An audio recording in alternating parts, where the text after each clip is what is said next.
Buenos días, hermanos, que el Señor les bendiga. Sean bienvenidos a este culto de nuestra iglesia Comunidad de Berea. Sean todos bienvenidos, hermanos. Quiero invitarles en esta mañana a alabar al Señor con unos cánticos que hemos preparado.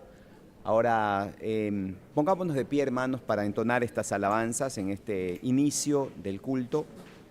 Y vamos a este tema que titula Alma bendice al Señor. Alma bendice al Señor.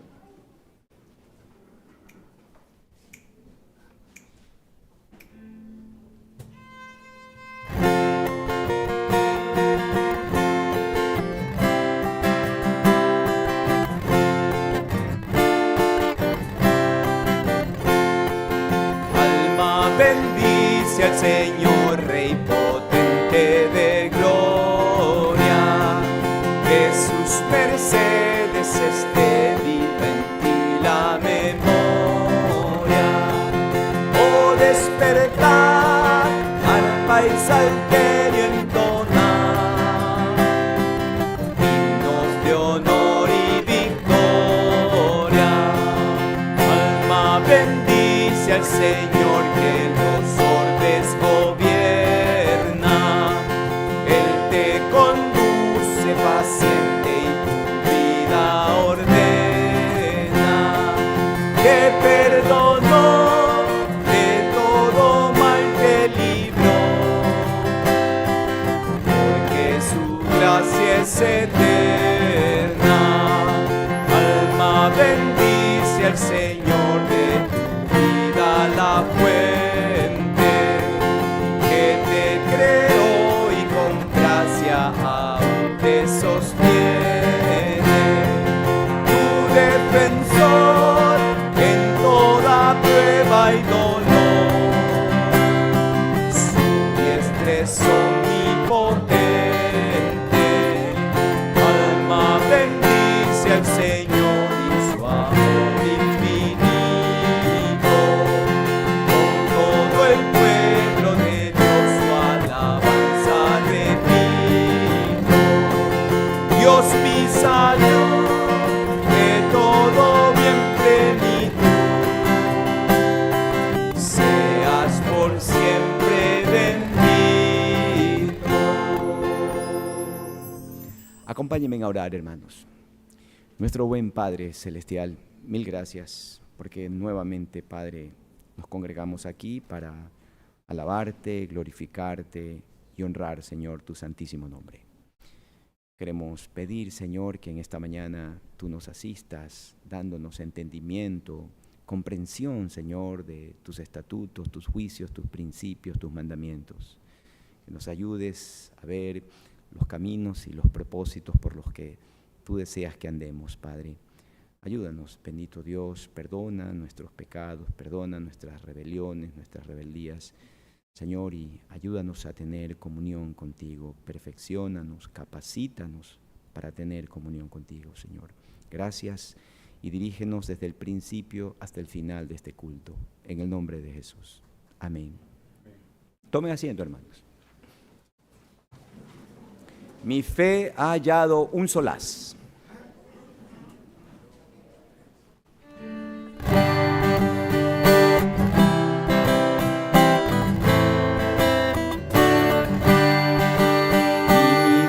Hallado un solaz, de culpa libre soy. Confío en el que vivo está, su muerte me salvó. Me basta solo esto saber, no necesito más. Saber que el Salvador murió en mi lugar. Su obra suficiente es, mis culpas quitará. Cual pecador me acerco a él, jamás me apartará. Me basta solo esto saber, no necesito más. Saber que el Salvador murió en mi lugar.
Cristo coronad, a Cristo coronad.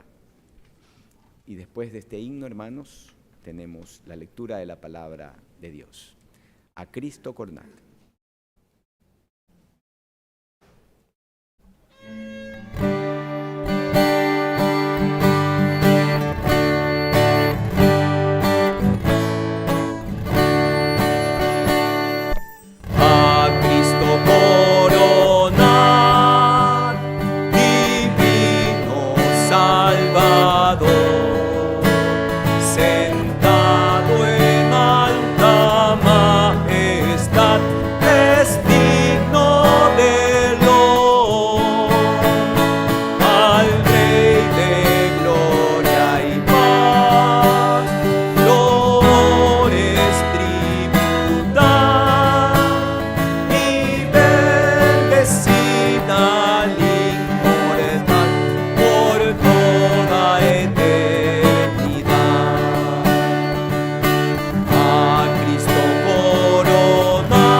Abramos nuestras Biblias, hermano, y pedimos a nuestro pastor que nos dirija.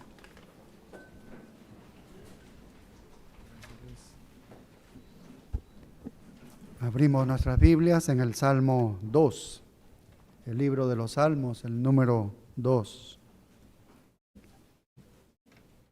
¿Por qué se amotinan las gentes y los pueblos piensan cosas vanas?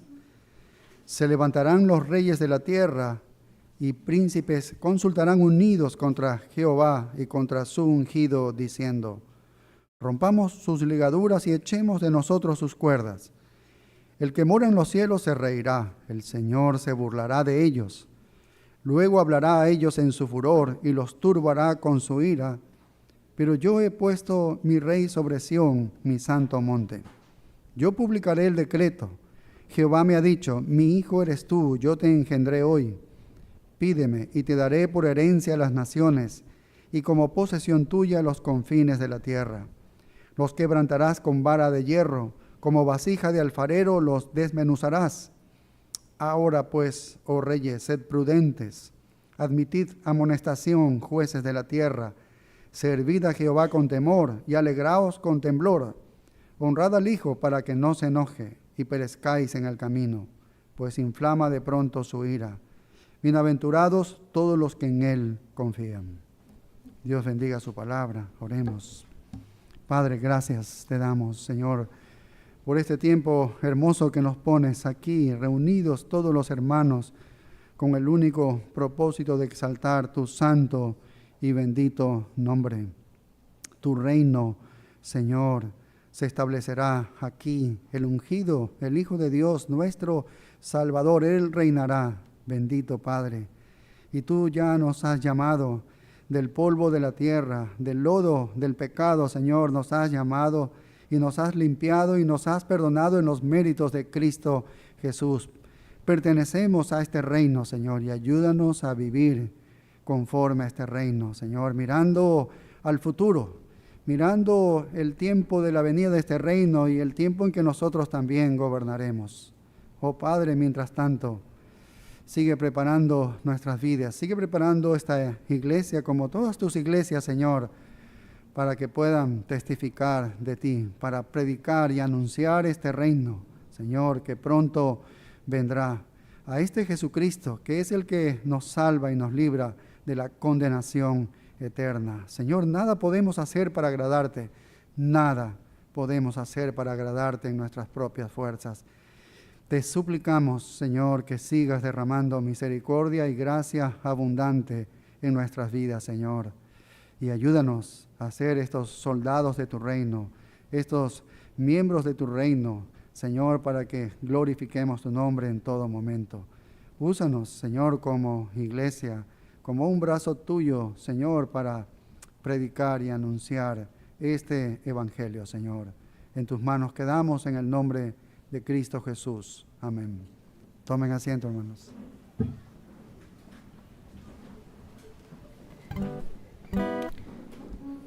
Su manto por el mío. Alabamos al Señor con fe, hermanos.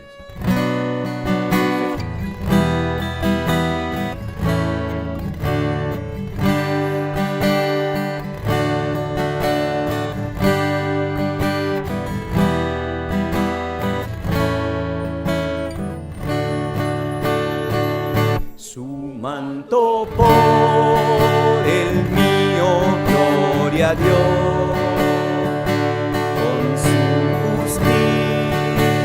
Cristo me vistió, en mi pecado envuelto Él sufrió,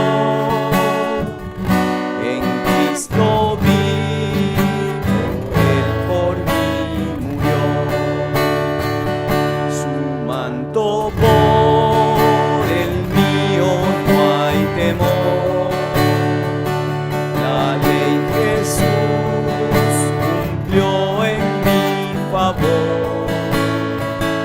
ya justo soy, mas no por mi virtud,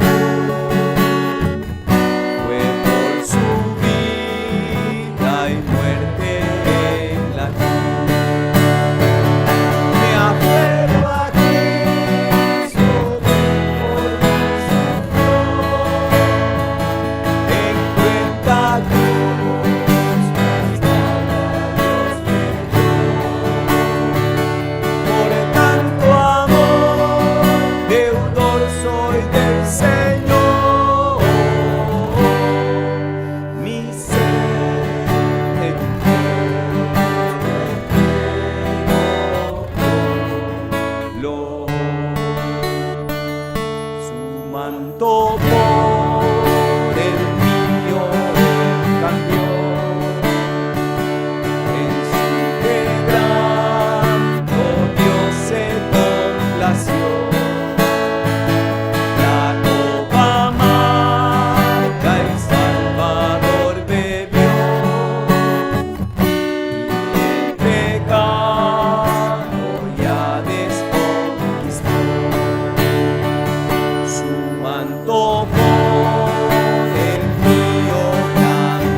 Cristo, quien por mí sufrió, en cruenta cruz la espalda Dios le dio. Por tanto amor, deudor soy del Señor.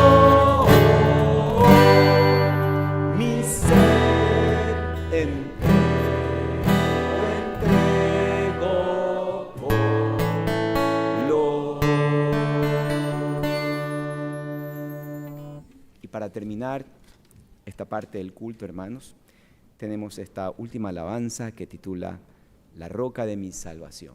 La roca de mi salvación.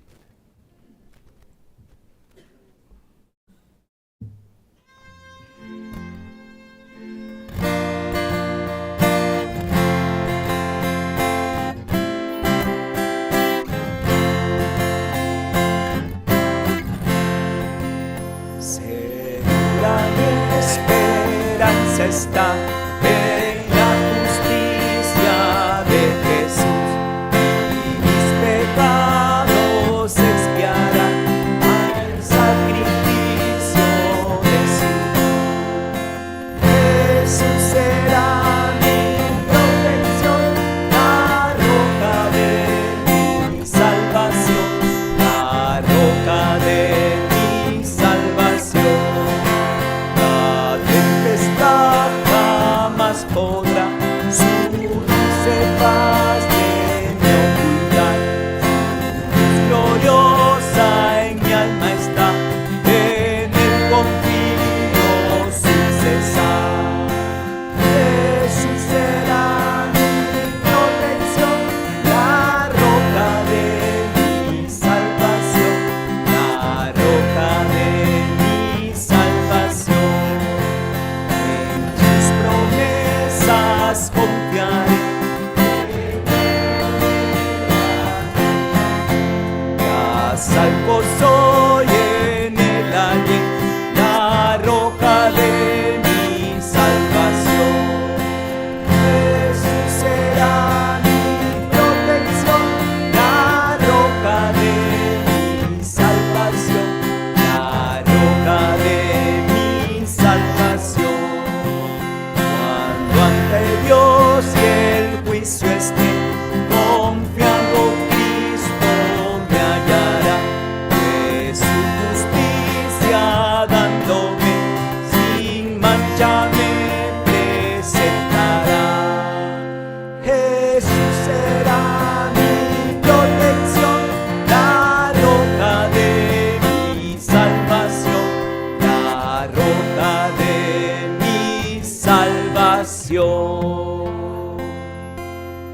Llamamos a nuestro pastor que nos tiene unos anuncios importantes. Escuchemos con atención. Hermanos, bienvenidos el día de hoy a nuestro culto de la mañana. Algunos anuncios pueden revisar sus boletines, no van a encontrar muchas cosas nuevas, pero voy a añadir un par de cosas. Me estaba mencionando nuestro hermano Jesús que en la página web de nuestra iglesia, el nombre de nuestra página web ha cambiado. Abajo ustedes tienen en el boletín, en la página frontal, dice comunidadberea.org. Así que antes nuestra página decía Comunidad de Berea. Ahora es comunidadberea.org. Eso es importante para que ustedes puedan ver, entrar cuando ustedes quieran a nuestra página web como iglesia, y también porque ya comenzamos, ustedes saben, la promoción de la conferencia de jóvenes que vamos a tener aquí en el mes de julio, el sábado 27, esta conferencia para jóvenes. Y para inscribirse a esta conferencia, una de las maneras en las que lo pueden hacer los jóvenes es yendo a la página web, y pueden ir a esta página web que está aquí en el boletín, comunidadberea.org, así que ahí está la indicación.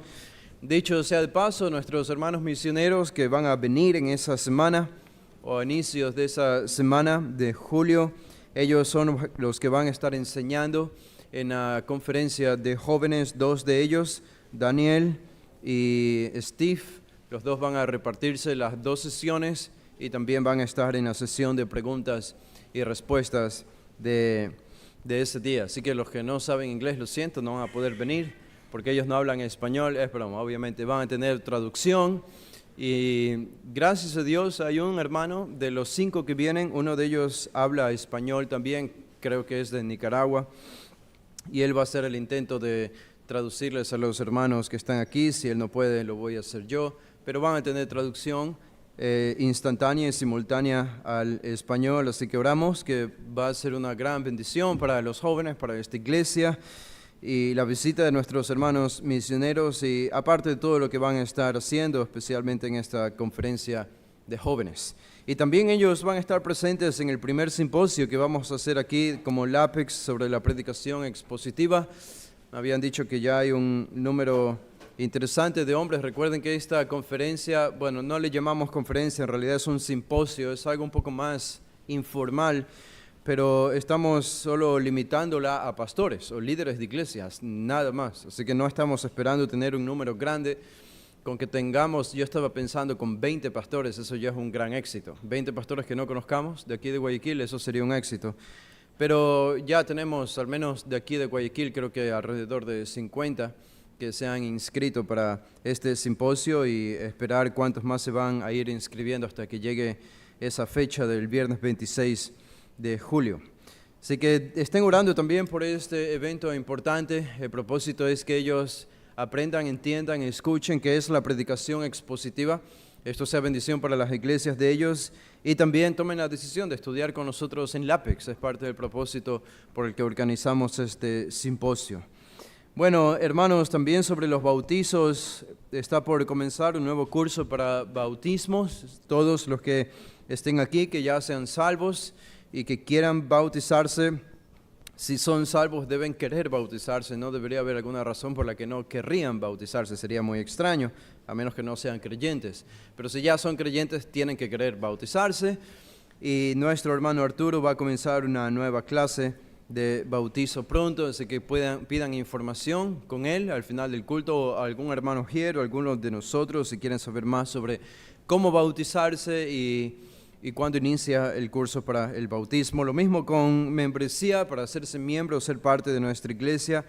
Y hablando de la membresía, hoy vamos a dar la bienvenida a nuevos hermanos de nuestra iglesia que han terminado el curso de membresía de 3 semanas y han sido ya reconocidos como hombres y mujeres que son hijos de Dios, son hermanos nuestros, y ellos han expresado su deseo de ser parte de nuestra iglesia, de nuestra familia. Hoy les vamos a dar esta bienvenida y vamos a hacerlo. Estaba conversando si hacerlo antes de la predicación o después de la predicación. Como lo hemos hecho siempre es después de la predicación. Vamos a hacerlo hoy antes de la predicación para que ustedes queden con el mensaje del sermón en sus mentes, ¿ok? Y van a tener que recordar las caras de nuestros hermanos a los que les vamos a dar la bienvenida para que al final del sermón ustedes puedan levantarse e ir donde ellos y darles la bienvenida. ¿Qué les parece? No se van a enojar conmigo por una vez que cambiemos el libreto, ¿ok? O no se enojen tanto. Entonces, voy a mencionar a los nombres de nuestros hermanos y mientras yo los voy mencionando sus nombres, ellos van a salir aquí al frente y van a mirar hacia la congregación, ¿ok? ¿Está bien? Esperamos que estos hermanos confíen que estén aquí presentes, pero voy a mencionar sus nombres y cuando los mencione vengan acá al frente, pueden pararse aquí abajo mirando hacia la congregación.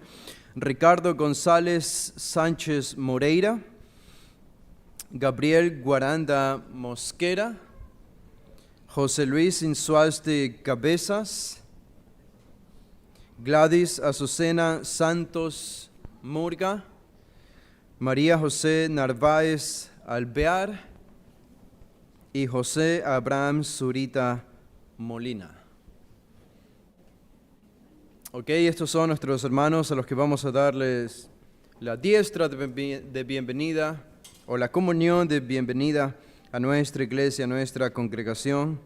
Así que recuerden sus caras y recuerden dónde están sentados también, para que al final del culto puedan ir donde ellos y darles una bienvenida a nuestra congregación como ahora hermanos de nuestra iglesia. Así que ellos al ser miembros y comprometerse con esto también adquieren una serie de responsabilidades porque esta es su nueva iglesia y ellos se comprometen a ser fieles al Señor primero, pero también a la iglesia y a orar, a ministrar, a suplir, a servir con sus dones y con las capacidades que el Señor les ha dado. Ellos son ahora parte de esta congregación y la congregación, nosotros también adquirimos nuevas responsabilidades porque al unirse ellos, nosotros somos responsables por velar por su crecimiento espiritual, por su bienestar espiritual, a servirles también con nuestros dones y nuestras capacidades que el Señor nos ha dado. Ahora somos uno en Cristo, pertenecemos a un mismo cuerpo y nos servimos mutuamente. Esas son nuestras responsabilidades. Y vamos a elevar una oración para darles la bienvenida a estos hermanos. Padre, te damos gracias, Señor, por este día maravilloso y gracias por todos estos hermanos, por Ricardo, Gabriel, José, Gladys, María y José, Zurita, que están entre nosotros. Ellos han expresado y comunicado su deseo de formar parte de esta iglesia, de unirse. Ellos tienen el amor en sus corazones por tu obra, por tu palabra y por lo que tú haces en medio nuestro, en medio de esta iglesia local. Y rogamos, Señor, por su crecimiento espiritual, rogamos que su entrada formal a esta iglesia sea una entrada que produzca alegría en nosotros, gozo en nosotros al ver los dones que tú estás trayendo por medio de ellos y cómo la iglesia va a ser edificada y santificada por medio del servicio de ellos, de la intercesión de ellos, de la oración y todo lo que tú les has dado en la salvación y en la santificación. Pero también te pedimos que nos ayudes a nosotros a ser fieles con ellos, a velar por ellos, a aconsejar cuando sea necesario, a pedir cuando sea necesario, Señor, a velar de forma general por también su crecimiento espiritual. Ayúdanos a ser leales, ayúdanos a mostrar el amor de Cristo, la unidad de Cristo y todos los atributos, Señor, que tú has emanado hacia nosotros y que nosotros podemos mostrarlo aquí en la iglesia. Gracias por ellos, bendícelos, Señor, guárdalos, guíalos y utilízalos en medio de nosotros para que tu nombre sea más exaltado todavía de lo que ha sido antes en esta iglesia. Oramos por ellos en el nombre de Jesús. Amén. Bueno, mientras nuestros hermanos toman sus asientos y ustedes recuerdan dónde se sientan, muy bien. Ahora sí vamos a entrar al tiempo nuestro de las ofrendas y para elevar estas ofrendas también vamos a elevar una oración porque es un tiempo de adoración y reverencia que tenemos delante del Señor. Oh, gracias, me hacen acuerdo, la semana pasada me olvidé de dar la bienvenida a personas nuevas que nos están visitando. Así que si alguien vino la semana pasada y vino hoy también, está dentro de esta categoría de los que nos visitan por primera vez, ¿ok? Si alguien nos visita por primera vez, les pedimos solamente que levanten su mano, pueden levantar su mano y nuestros hermanos ujieres van a entregarles un pequeño papel, un pequeño formulario para que ustedes lo puedan llenar. Si es la primera vez que alguno de ustedes viene a nuestra iglesia, solamente levanten la mano, nada más tienen que hacer. Y pueden llenar ese papel, lo pueden depositar en la bolsa de las ofrendas o al final del culto pueden devolverlo al hermano Ujier. Esto solo nos sirve para tener algunos datos sobre ustedes. Y damos gracias al Señor que estén aquí entre nosotros, que nos estén visitando. Oramos que no sea la última y que la palabra del Señor haga una obra en ustedes. Es nuestro mayor deseo. Bueno, bienvenidos. Ahora sí, vamos a elevar una oración para entrar al tiempo de las ofrendas. Padre, te damos gracias, Señor, por este día, por este tiempo y la oportunidad que nos das de participar en la gran obra de redención que estás realizando en medio de nosotros, en el mundo entero, por medio de tus iglesias bíblicas, por medio de las que te representan. La obra que tú haces, Señor, es una obra que pertenece a ti, que depende de ti al 100%. Es una obra sobrenatural que no podemos hacer nosotros, pero es nuestra gran ironía pensar que tú has decidido usar vasos rotos, hombres y mujeres como nosotros, débiles, para llevar a cabo esta obra de salvación y de santificación, de proclamar tu palabra, de recibir tu palabra, de ministrarnos unos a otros. Y lo has hecho porque así te ha placido. Y parte de esas responsabilidades que tenemos, Señor, y que tú has determinado usar para tu obra aquí en la tierra, es nuestro dinero. Y lo dices claramente en tu palabra. Y nuestro dinero, Señor, tiene este fin también, y por eso se levantan ofrendas aquí en la iglesia, porque tú lo demandas en el Nuevo Testamento, y nosotros lo hacemos por obediencia y sumisión a ti, que cada ingreso que tenemos, una porción de esto, lo destinamos a estas ofrendas de forma generosa, sacrificial, de forma alegre y gozosa, porque sabemos que serán utilizadas para un bien eterno, no para un bien temporal. No nos dedicamos a dar de comer a los pobres en esta iglesia, si lo podemos hacer bien, Pero mucho más importante que esto, dar comida espiritual para una vida eterna que perdura para siempre. Es la tarea de esta iglesia y para eso tú la utilizas y has destinado, Señor, que nuestras ofrendas tengan ese mismo uso como un instrumento para llevar la comida de tu palabra a las personas que lo necesitan. Gracias, Señor, utiliza estas ofrendas, multiplícalas, que sean usadas para tu gloria y honra, lo pedimos. Bendice nuestros corazones para darnos nosotros mismos antes que las ofrendas y que tú las recibas como un acto de adoración que elevamos a ti. Oramos y pedimos esto en el nombre de Jesús. Amén.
Bien, damos gracias a nuestros hermanos aquí en la música que nos han ayudado a exaltar a nuestro Dios en esta mañana.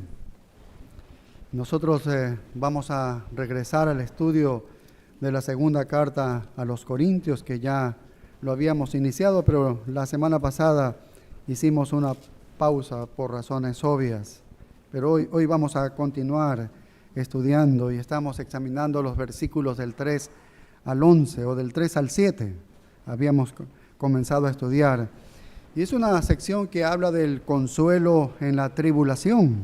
Como tema general, hablan todos estos versículos sobre ello.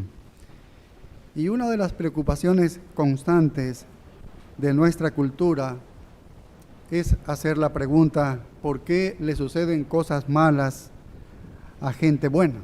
¿Por qué? ¿Por qué le suceden cosas malas a la gente buena? Y las personas no están dispuestas a reconocer en primer lugar que son pecadoras y en segundo lugar que viven en un mundo caído, en un mundo que está manchado por el pecado. Tienen una opinión elevada de sí mismos, una visión tan elevada de quiénes son realmente que de alguna manera es inconcebible para ellos que algo malo les pueda suceder, porque siempre están pensando de que ni siquiera se pueden imaginar a sí mismos como las personas malas que son, sino las personas buenas que son. Incluso hay muchos libros que pueden responder a esta pregunta, ¿por qué a gente buena le suceden cosas malas? ¿O dónde está Dios en medio de mis problemas? Y uno pensaría que la respuesta a esta pregunta sería algo oscuro, sería algo muy difícil de responder, pero en realidad no lo es. A gente buena le suceden cosas malas a causa del pecado.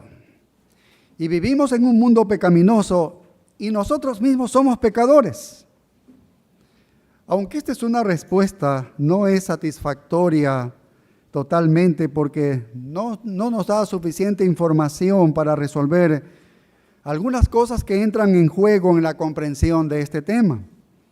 Y solamente para ayudarnos a entender esto, podemos decirlo de otra manera. Al pueblo de Dios le suceden cosas malas. Es una afirmación, ¿sí? Y podemos ir aún más lejos. Dios permite que le sucedan cosas malas a su pueblo. Entonces la pregunta es, ¿por qué? ¿Por qué Dios permite que le suceda a su pueblo cosas malas? Y todos nosotros hemos experimentado en un grado u otro dificultades, problemas, pruebas. Sabemos que suceden. Y la pregunta es, ¿por qué? ¿Por qué Dios permite que le sucedan cosas malas, devastadoras a su pueblo? Y bien, aquí vamos a ver una lista de respuestas para esta pregunta. Número 1, Dios permite que le sucedan cosas malas a su pueblo para probar la validez de su fe. Para probar la validez de su fe. Es decir, que estas cosas malas que le pueden suceder a su pueblo es solamente para determinar si la fe que tiene ese pueblo es una fe duradera. Para determinar si es una fe destructible, o es duradera o es una fe destructible, porque si es una fe destructible, no es una fe salvadora, ¿ves? No es una fe salvadora, debido a que la fe salvadora es indestructible. La fe salvadora perdura hasta el fin. La fe salvadora persevera. Mira al rey Ezequías en segundo libro de Crónicas 32-31. Ezequías había sido prosperado de una manera increíble, magnífica, por la mano de Dios, ¿sí? Y es interesante cómo en un momento de este gran apogeo de este rey, Dios lo deja solo.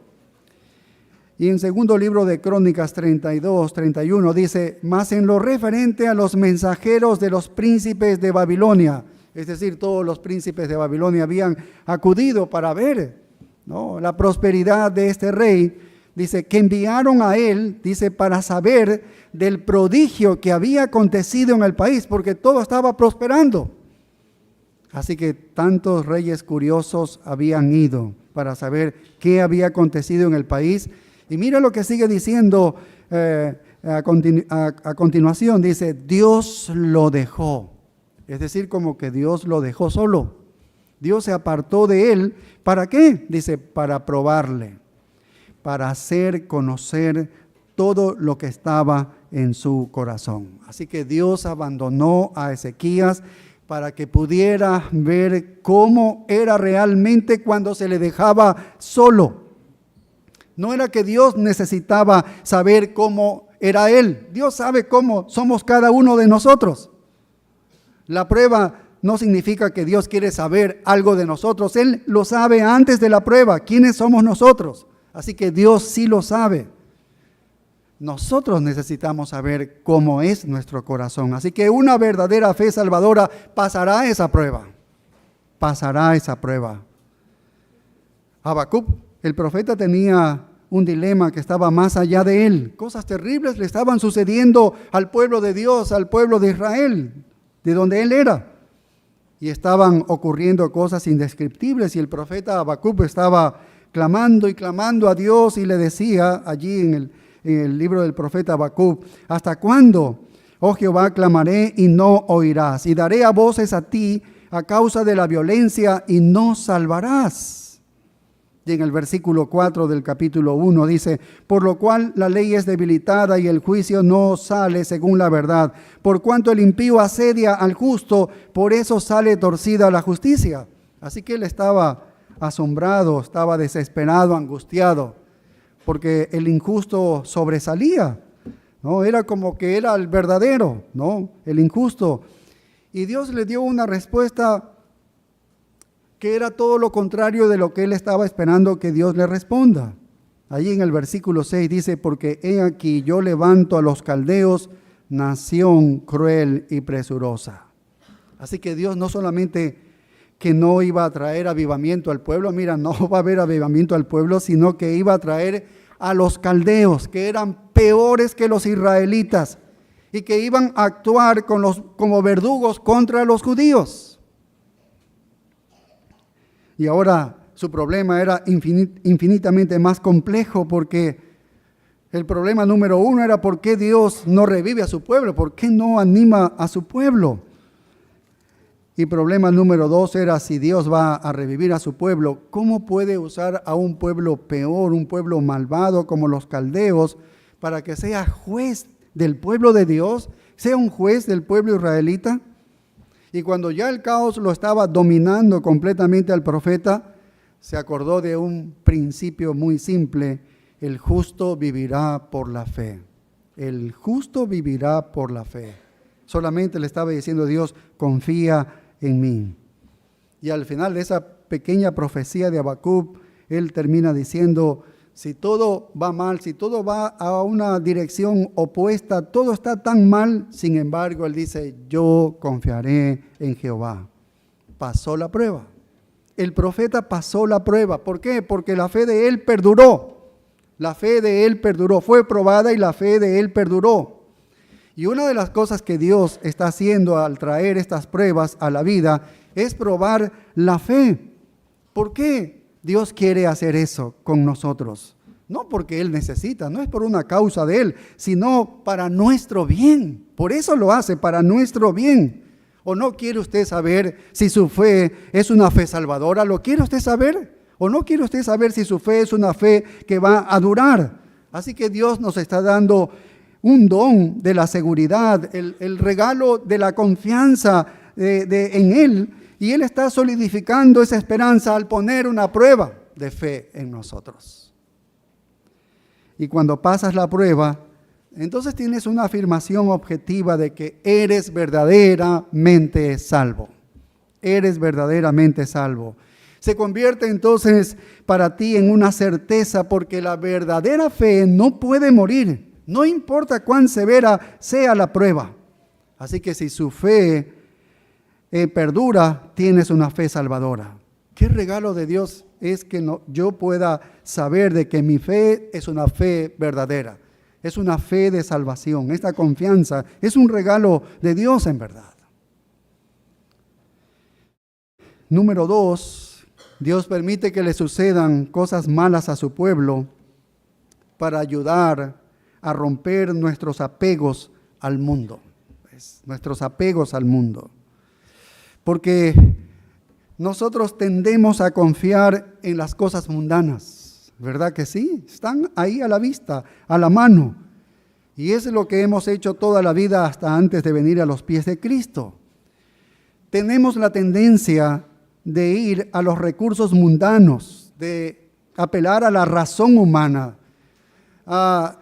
el apego hacia el dinero, hacia el poder, hacia el prestigio, la influencia, las amistades y cualquier otra cosa. Así que el Señor nos lleva a pruebas para que seamos despegados de esa confianza en las cosas mundanas. Un ejemplo de esto es cuando una multitud estaba reunida alrededor de los discípulos y Felipe estaba muy preocupado porque había toda esa multitud e iba a tener hambre y cómo iban a ser alimentados. Y Jesús sometió a Felipe a una pequeña prueba porque en Juan 6:5 le dijo, dice, por esto le decía para probarle, porque él sabía qué había de hacer. Jesús sabía cómo iba a solucionar el problema, pero le dijo, ¿no? Oye, alimenta a esta multitud, y le dijo a Felipe. Inmediatamente, ¿qué hizo Felipe? Hizo un inventario humano, ¿ves? Echó de herramientas mundanas. Felipe le respondió, 200 denarios de pan no bastarían para que cada uno de ellos tomase un poco. Así que él tuvo la oportunidad perfecta para demostrar que había sido desapegado de las confidencias del mundo, pero no había sido, porque dice que no se puede hacer, que no se podía alimentar. Pero Jesús había dicho en el texto anterior, por esto decía para probarle. Era una prueba simplemente para saber si todavía confiaba en lo que podía ver y sentir.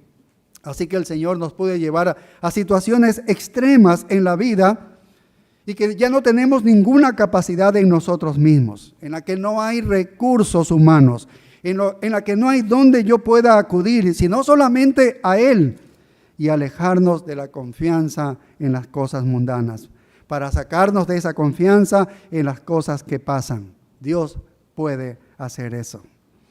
Moisés ejerció eso, ¿recuerdan? En Hebreos 11:24, el autor de la carta a los Hebreos, él hace referencia a decisiones que tomó Moisés, son actos de fe. Dice, por la fe Moisés, hecho ya grande, rehusó llamarse hijo de la hija de Faraón.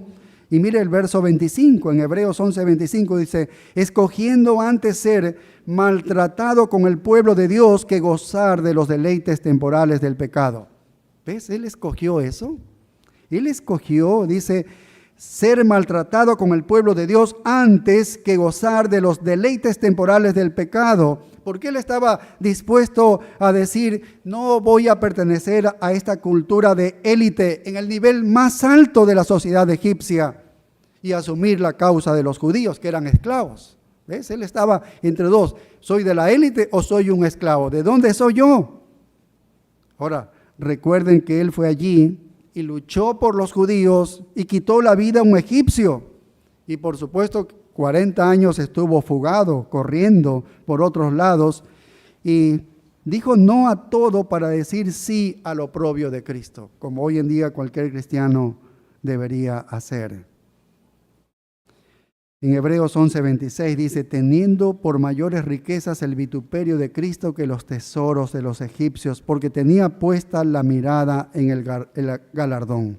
Él esperaba una recompensa eterna. Así que él vio más allá de lo temporal, vio más allá de lo mundano. Y eso es lo que harán las pruebas por nosotros. Las pruebas lo harán por ti, te alejarán de las cosas mundanas. La gente seguía diciéndole que Pablo iba a ser encarcelado cuando llegues a Jerusalén. No vayas para allá, te van a encarcelar, no, te van a encadenar y tal vez incluso que iba a perder la vida. Así le aconsejaron algunos que estaban muy cercanos al apóstol. Y la respuesta del apóstol en Hechos 20:24 dice, pero de ninguna cosa hago caso, ni estimo preciosa mi vida para mí mismo. Mira, ni estimo preciosa mi vida, testimonio del evangelio de la gracia de Dios. Una perspectiva totalmente de otro mundo. Nada que ver con este mundo temporal. ¿Ves? Las pruebas nos alejan de los apegos y de las perspectivas humanas. Eso es lo que hacen las pruebas. 3. el Señor permite que le sucedan cosas malas a su pueblo. ¿Para qué? Para que vivamos en esperanza. Él llena nuestros corazones con anticipación de estas glorias venideras para que vivamos con esperanza.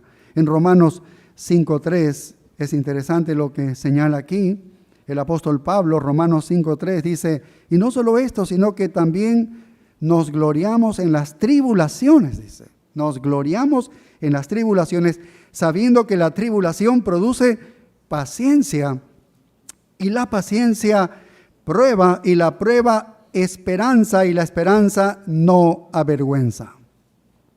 ¿Quieres entonces nunca decepcionarte? ¿Nunca quisieras decepcionarte en la vida? Entonces vive la esperanza del cielo. Y no importa lo mal que se ponga aquí, no importará en absoluto. No podría estar decepcionado porque no está poniendo ninguna acción aquí de todos modos. ¿Ves? Pablo no iba a decepcionarse, no iba a avergonzarse para nada. ¿Ves? Porque él nunca tenía su confianza en ninguna cosa de este mundo. Podía perder algo y no había ningún problema, porque él no estaba pegado a este mundo. Así que la manera de nunca decepcionarse en esta vida es asegurarse de que su preocupación esté en la vida venidera. Y las pruebas hacen eso. Las pruebas hacen eso. Te hacen que tu confianza no esté asido aquí a las cosas de este mundo, sino a la vida venidera. Las pruebas nos producen paciencia o resistencia. La resistencia se acumula hasta que tenemos un carácter probado, y el carácter probado vive entonces en esa esperanza. Y luego podríamos decir, como el apóstol Pablo, que los sufrimientos de este mundo no son dignos de ser comparados con la gloria que será nuestra en el cielo. Él lo podía decir porque él no tenía ninguna confianza en este mundo. Y las pruebas para él hacían justamente eso. En otras palabras, el apóstol Pablo estaba diciendo, tomaré todo el sufrimiento que me quieran dar por amor de Cristo, porque tal vez estoy siendo golpeado en esta vida, pero estoy acumulando una recompensa eterna en la vida venidera. Así que cada golpe, cada raya que le hacían al apóstol Pablo en su cuerpo, cada cicatriz dejada por una piedra, por un palo o por un látigo, ganaba para él un peso eterno de gloria. Así lo veía, así es como él podía vivir. Y él dice, simplemente dice, no mirando nosotros las cosas que se ven, sino las que no se ven. Pues las cosas que se ven son temporales, pero las que no se ven son eternas. Entonces él vivía a la luz del cielo.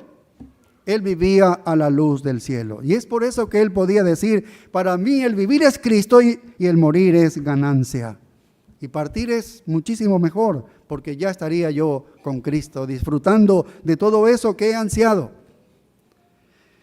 ¿Ves? Como puede ver entonces, las pruebas tienden a llamarnos a la esperanza celestial. 4. El Señor permite que le sucedan cosas malas a las personas buenas para mostrarnos lo que realmente amamos. Lo que realmente amamos. Nos muestra lo que realmente amamos. Así que todo lo que Él hace es parte, y el carácter probado es lo más precioso. Si disfrutar de los sufrimientos de Cristo por el bien de ser un compañero de sufrimiento con Él es lo más precioso, entonces vas a soportar cualquier cosa. Cualquier cosa vas a soportar. Si llevar la cruz y el oprobio de Cristo es lo más precioso, entonces sufrirás la pérdida de cualquier cosa por eso. Cualquier cosa puedes perder. Pero si tu cuenta bancaria es lo más preciado, cuando la bolsa de valores ha caído, ¿no? Cuando el banco ha cerrado por motivos calamitosos y el ahorro que tenías o el préstamo que tenías ahora no tienes cómo pagar porque se ha cerrado absolutamente todo.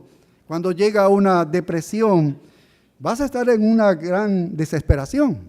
Vas a estar en una gran desesperación. No vas a ser capaz de retroceder y decir, bueno, el Señor que amo supremamente debe tener en mente hacer una obra maravillosa de moldear mi carácter a la imagen de Jesucristo, así que lo alabo por eso. Bueno, todo depende qué más te guste. Si amas más tus posesiones cuando pierdes tu trabajo y no puedes hacer el pago de tu casa, entonces vas a estar desesperado. Y es posible que incluso agites el puño contra Dios y cuestiones la integridad y el amor de Dios. ¿Ves? Él va a hacer eso, que realmente se muestre lo que nosotros amamos en lo más profundo de nuestro corazón. Es como Abraham con Isaac. ¿Recuerdan? Abraham amaba a Isaac. Probablemente amaba a Isaac en un nivel que cualquier padre amaría a su hijo, pero creo que era mucho más, porque en este hijo había promesas de Dios. En ti tú tendrás multitudes como las estrellas en el cielo, vas a tener una descendencia, y era con ese hijo Isaac. Así que era un hijo especial, sobre todo porque él lo tuvo ya casi a los 100 años de edad. Así que había un amor hacia él muy especial, tal vez más que cualquier padre hacia un hijo, pero toda la promesa de Dios y toda la esperanza de Abraham estaban ligadas a ese niño, todo estaba ligado a ese niño. Así que era muy fuerte ese lazo que había entre ellos. Y sin embargo, cuando Dios le dijo que lo pusiera en el altar en el monte Moriah y que tomara un cuchillo y se lo clavara en el corazón, Abraham lo tomó, lo puso en el altar, levantó el cuchillo y estaba a punto de clavarle en el corazón y quitarle la vida al hijo que amaba. ¿Ves? ¿Por qué? Porque amaba más a Dios de lo que amaba a su hijo. Esa fue la prueba y él la pasó. Esa fue la prueba y él la pasó. Dios perdonó al hijo, recuerdan, y proveyó otro sacrificio. Así que las pruebas, los problemas, las dificultades de la vida siempre revelarán lo que más amamos. Si se trata de tu salud física y de tu integridad, si te gusta todo ese tipo de cosas y eso es lo más importante para ti, bueno, la enfermedad te va a aplastar. La enfermedad te va a aplastar. Si amas los propósitos de Dios de santificarte y moldearte a la imagen de Cristo por encima de todo, puedes aceptar lo que Dios trae a tu vida, así sea por medio de enfermedades físicas, de enfermedades como algo que Él tiene en su propio propósito para la gloria de Cristo y tu propia santificación. Pero a través de las pruebas de la vida encontrarás la revelación de lo que es más precioso para ti. Eso sí nos encontraremos allí. ¿Qué es lo que nosotros más amamos? Quinto, las pruebas también permiten que Dios nos enseñe a obedecer.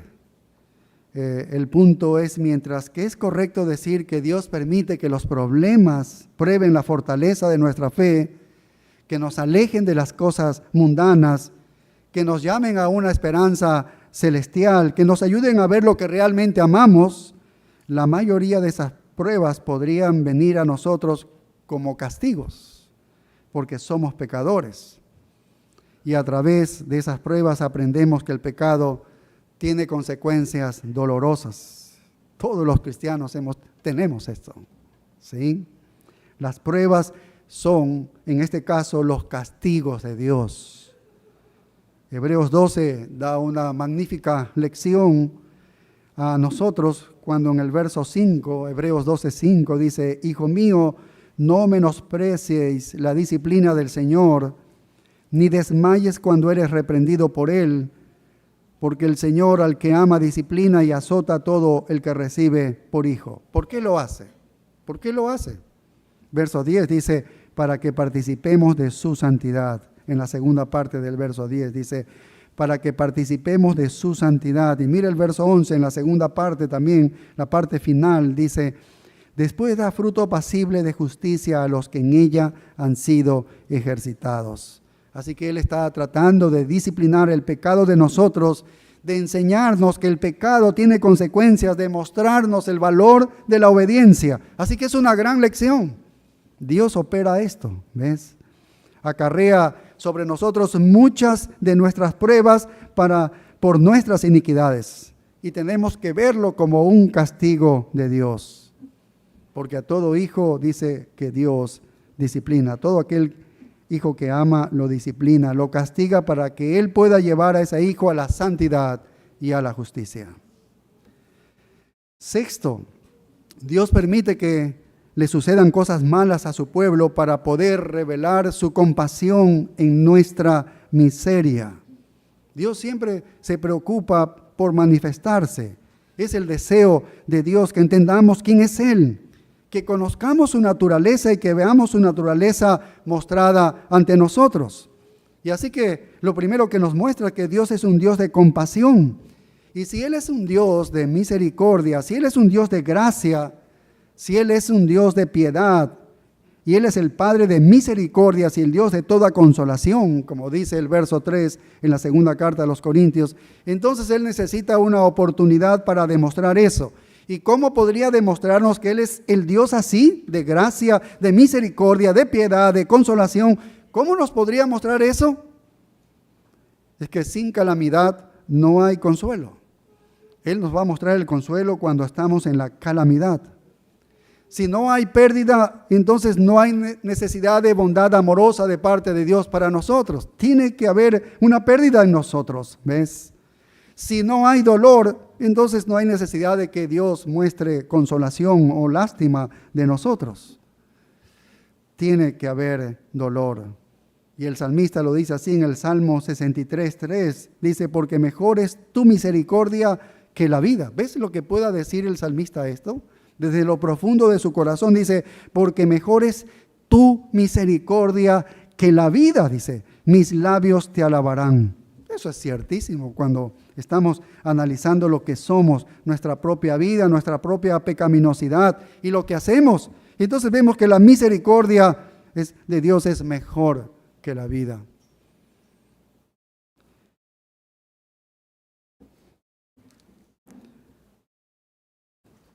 Bien, séptimo, Dios permite que le sucedan cosas malas a su pueblo para desarrollar su fortaleza espiritual para una mayor utilidad. Qué bueno que es eso.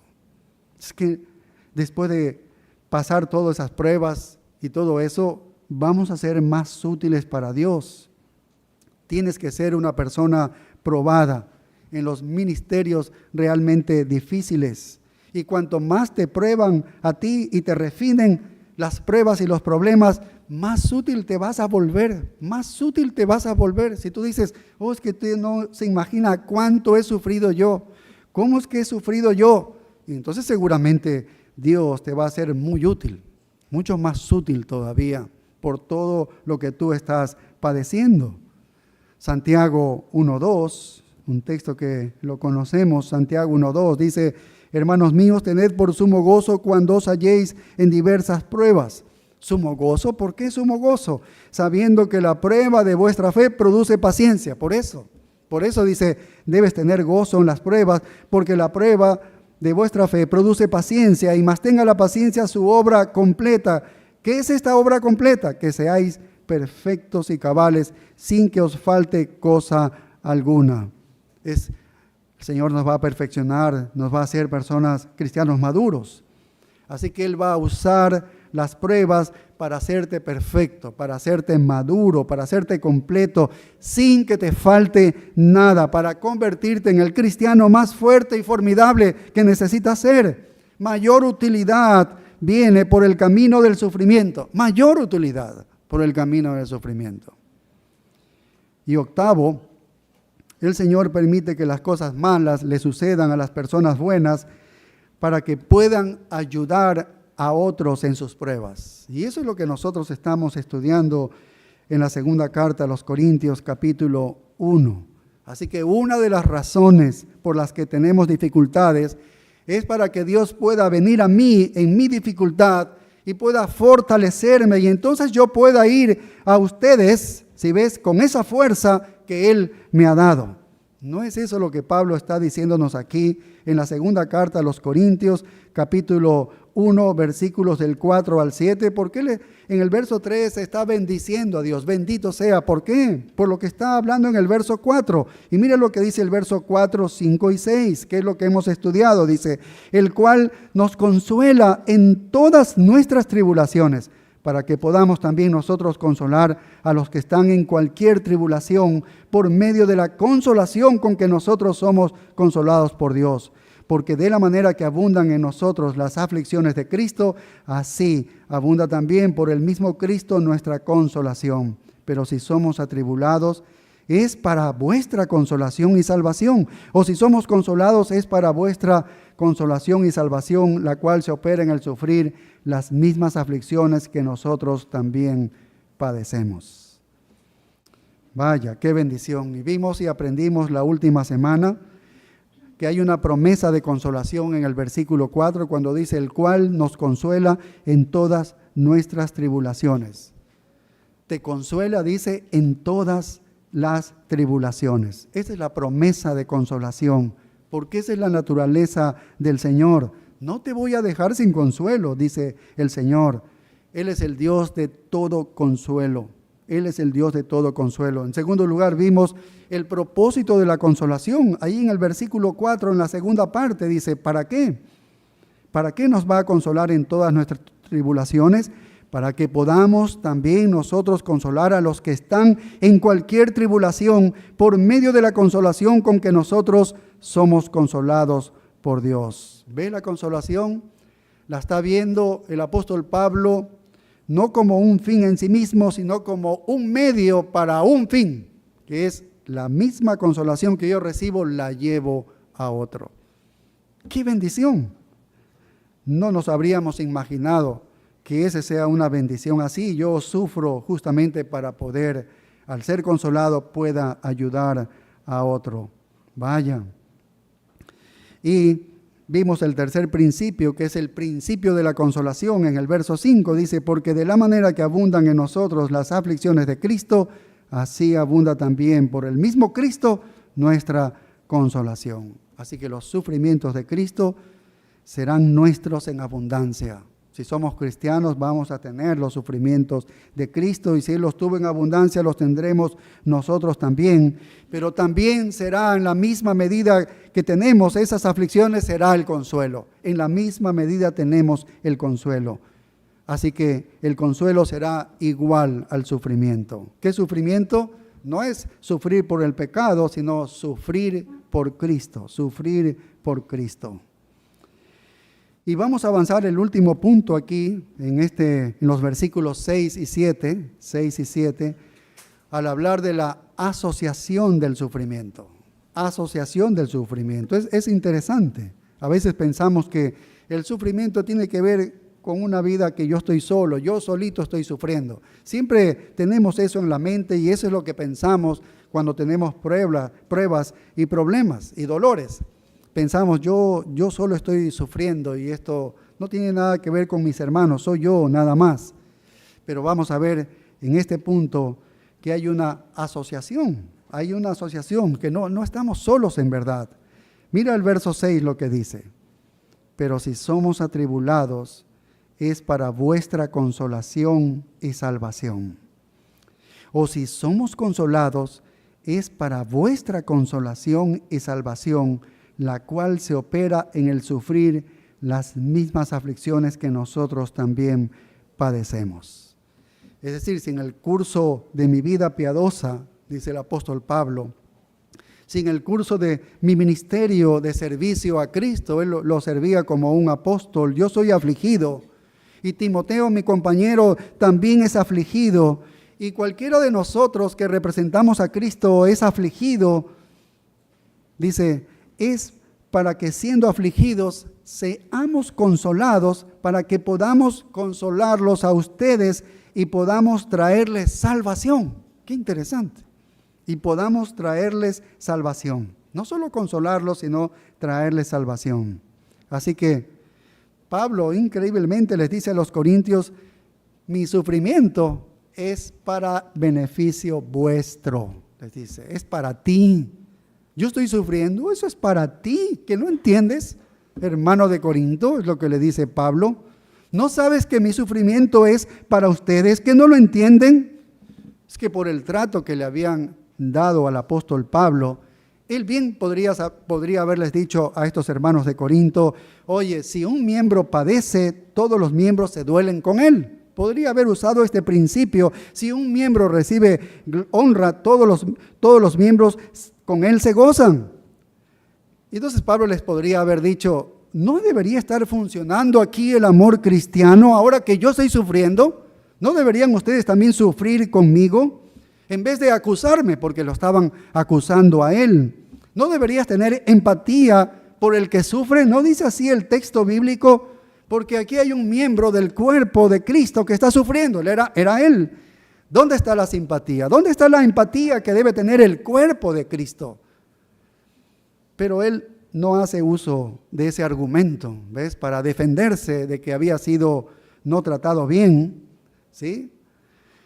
Ni siquiera se ocupa de eso el apóstol Pablo, sino que les dice, cuando estamos afligidos es para que podamos consolarlos y traerles salvación. Vaya, directamente los anexa hacia ellos. Y cuando somos consolados después de nuestra aflicción, es otra vez para que podamos consolarlos a ustedes.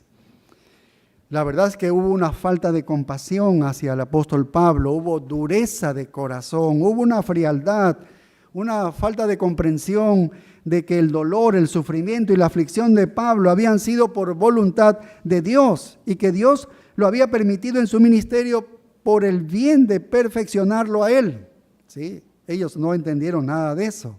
Entonces él está diciendo, pero que no se dan cuenta de la asociación que está existiendo en este momento, no se dan cuenta de cómo mi sufrimiento está ligado a ustedes.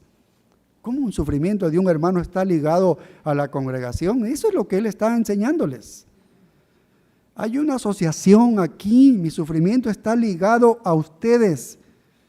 Él puede decirles, yo me dispuse a sufrir, que las aflicciones me moldearon y me formaron en el hombre que Dios me ha hecho para que yo venga a ustedes y les predique. Porque él fue así, la primera vez fue y predicó, él sabía que había de sufrir. Había cosas en contra por predicar a Cristo, pero él decidió ir. Y ahora dice, es mi voluntad de arriesgar mi vida por la gracia de Dios y en el poder del Espíritu ser afligido y consolado, lo que me permite seguir en esta relación continua que les consolará y les llevará a la salvación final. Es decir, Dios me está usando como un instrumento para tu perseverancia. Mientras yo sigo sufriendo, sigo siendo un instrumento para que tú perseveres en la vida cristiana. Ahora, en un sentido podría referirse esa salvación a la salvación. Podría ser incluso que estuviera refiriéndose al tiempo de la salvación en que Él sufrió mucho para darles el Evangelio. Podría significar eso. Pero debido a que el consuelo viene primero, entonces no puede ser que luego viene la salvación. El consuelo viene cuando alguien es creyente, ¿sí? Porque dice, para tu consuelo y salvación, dice. Estoy asociado a ti para tu consuelo y salvación. Así que probablemente significa para tu liberación continua, para tu perseverancia, para la salvación final. Es para la vida perseverante de un creyente. Para eso estoy sufriendo continuamente, para ser un instrumento de bendición para la perseverancia de tu vida cristiana, para que sigas adelante en la vida cristiana. Eso es lo que les está diciendo Pablo. Así que aquí hay un hombre que había tenido tanta ansiedad, tanto dolor, que él estaba destrozado por dentro y les escribió una carta. Entonces, primera carta a los Corintios, ¿recuerdan?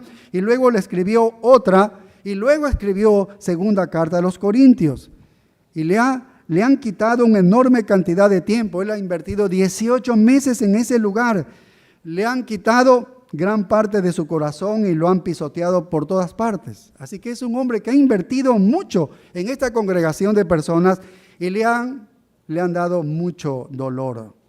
Así que ustedes me han hecho pasar por muchas cosas en aflicción, pero en todo eso, ¿no te das cuenta de que Dios viene a mí y me fortalece para que yo pueda venir a ti y hacerte fuerte y llevarte a la salvación final? ¿Que no te das cuenta que es eso? ¿No ves la asociación de todo esto? ¿No ves la conexión que Dios está haciéndonos? ¿No ves la solidaridad aquí? Porque si he sido consolado es para ti. Lo estaban acusando de que él estaba afligido, tenía pruebas por sus pecados. Mira lo que llegaba esta congregación a pensar. Dicen, no es por mi pecado, es por ti. Estoy sufriendo por ti, me aflige, me perfecciona. Es para que te pueda ser útil para ti, para tu perseverancia, para tu perfeccionamiento, para que sigas la vida cristiana. Me está haciendo más eficaz mientras sufro porque estoy viendo la consolación de Dios y me fortalece y voy a ti y te fortalezco a ti. Eso es lo que les está enseñando. ¿Y sabes lo que significa esto entonces? Que algunas de las personas en la iglesia de Corinto estaban recibiendo el mismo tipo de sufrimientos que Pablo estaba recibiendo. ¿Qué significa eso? Que estaban sufriendo por causa de la justicia.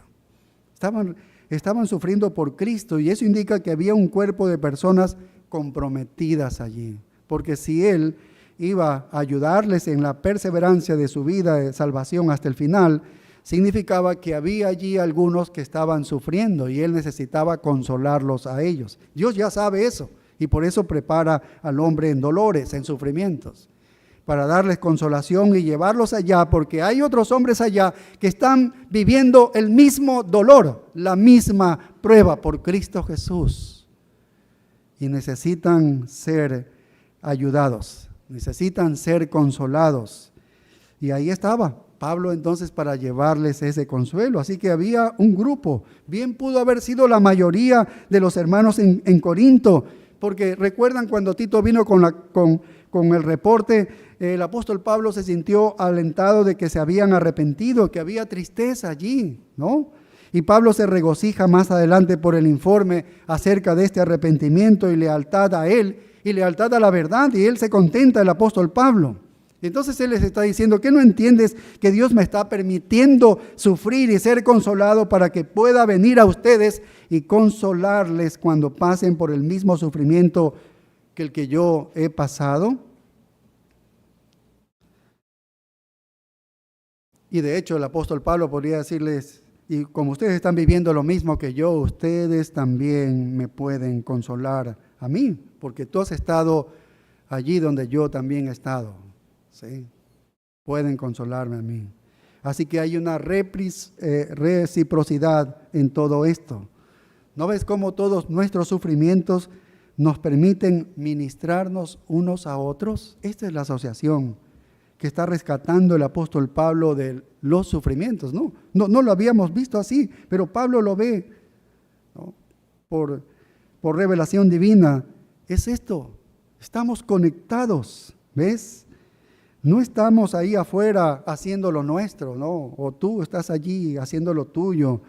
Representas al Señor Jesucristo y sufres persecución, sufres rechazo de tu familia. En tu trabajo tienes problemas porque amas a Cristo y quieres ser obediente a Él. En la escuela lo mismo te sucede. Donde sea que tú estés, puedes padecer por Cristo. Y cualquiera que sea la persecución y la hostilidad que recibas por causa de Cristo, por la gloria de su nombre, por hablar una palabra de testimonio, vas a ser consolado.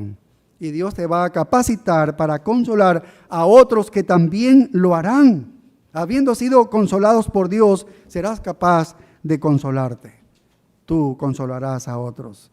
Así que esa es una asociación en la que estamos. Y nunca puedes ver tu propio sufrimiento independiente de todo el cuerpo de Cristo.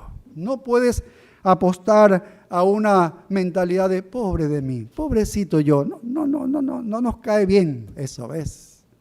Eso los psicólogos utilizan bien para animar o algo así. Cristiano no, qué pobre de mí. Con todo lo que nos ha dado Cristo, ningún pobre de mí, pobrecito de mí, no. Una actitud de autopreservación que dice, no voy a tomar partido de Cristo porque es que podría sufrir por Cristo. No, es mejor que te pongas de parte de Cristo. Es mejor que sufras y seas consolado para que Dios pueda usarte para consolar a otros.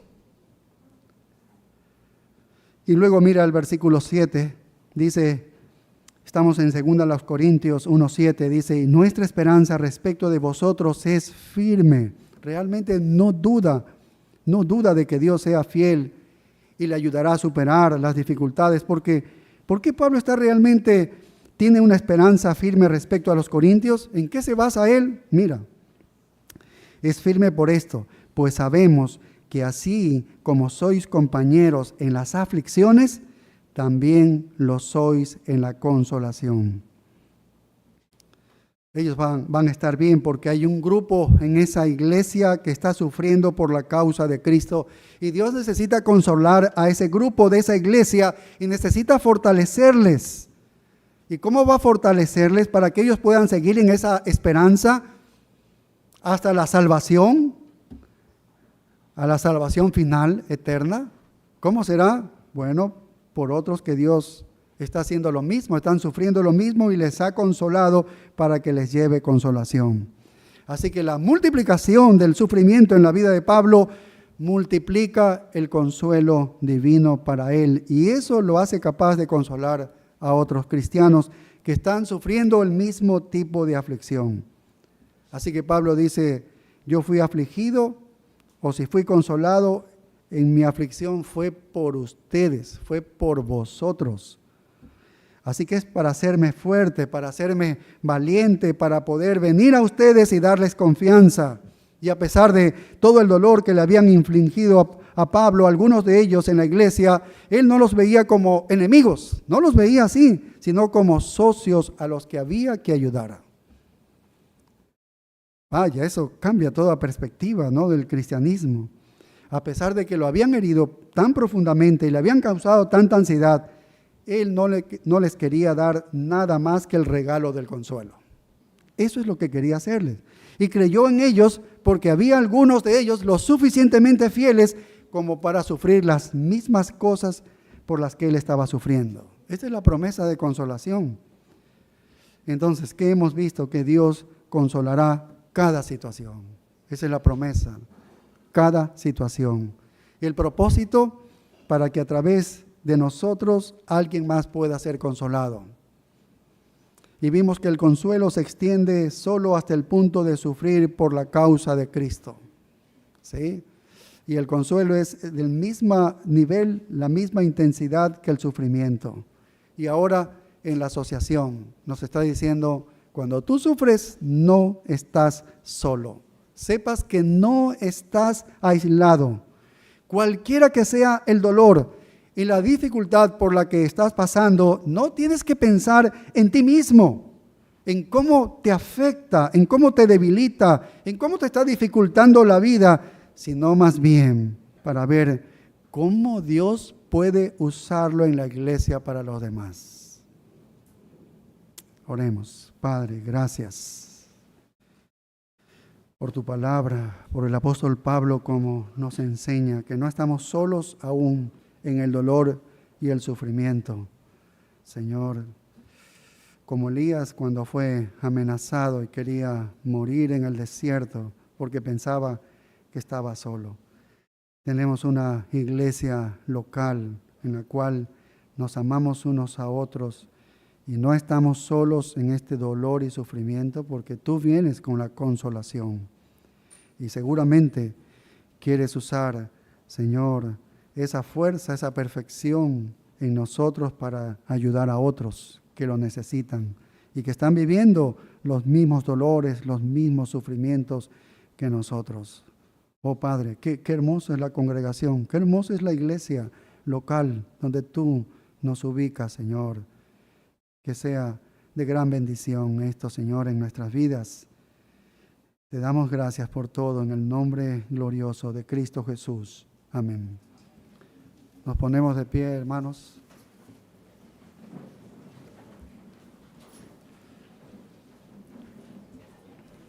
Gracias te damos, Señor, por este tiempo bueno que hemos pasado en tu presencia, escuchando tus verdades.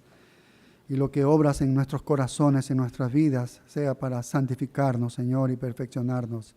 Ahora que salimos de este lugar, llévanos con tus más ricas bendiciones. Bendice este tiempo de la comunión entre hermanos, Señor. Podamos aquí mismo aplicar este principio, verlo manifiesto, Señor, en nosotros la consolación que traes a través del sufrimiento de otros y de haber recibido ellos consolación. Bendice este tiempo, Señor, en el nombre de Cristo Jesús. Amén. Nos vemos a las 5 de la tarde, hermanos.